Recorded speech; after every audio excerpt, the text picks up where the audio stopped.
Isa ka rin ba sa gustong makatanggap ng iPhone 17 na ipamimigay ni iba na alawi? Alam niyo po, pinag-uusapan po ngayon yan sa social media. At pati nga po mga Kristiyano ay nakisawsaw na rin, no, na umaasang baka sila ay isa sa mabigyan ng iPhone 17.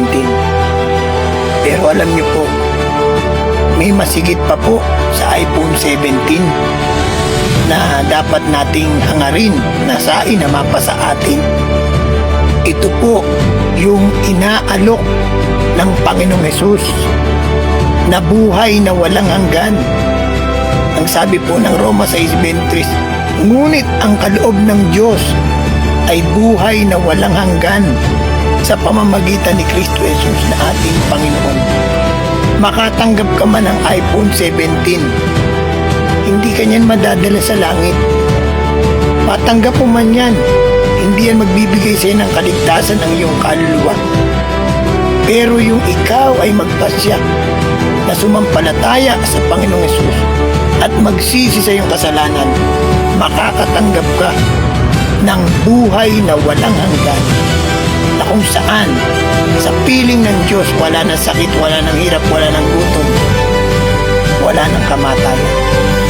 Kapag tayo ay nakatanggap ng buhay na walang hanggan sa pamamagitan ni Kristo Jesus, kung tayo mananalig sa Kanya at magsisisi sa ating kasalanan, hindi na tayo mapapahamak sa apoy ng impyerno. Ang apoy ng impyerno, tandaan natin, ay isang lugar ng pagdurusa at nais ng Diyos na huwag ka doon mapunta.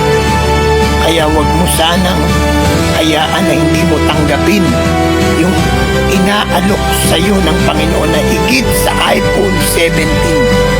Ito ang buhay na walang hanggan na matatanggap mo kapag ikaw ay nagpasya ngayon na si Jesus ay gawin mong Panginoon Hari, Panginoon, tagapagligtas ng iyong buhay, at nagpasya ka ngayong tumalikod sa iyong kasalanan. Iyan ang higit nating naisin na mapasa atin at matanggap natin habang buhay pa tayo, habang pwede pa tayong magpasya. Alam nyo, yung ipamimigay na yun na iPhone 17, 100 piraso lang yun. Milyon halos ang gustong tumanggap nun. So, ang katotohanan, hindi lahat na naghahangad ng iPhone 17 pamimigay ni iba na alawi ay makatatanggap. Kasi 100 lang piraso yun eh. Pero lahat ng tatanggap kay Kristo, lahat ng lalapit sa Panginoong Hesus, milyon, bilyon mga katao, ay hindi mauubusan. Lahat bibigyan ng buhay na walang hanggan.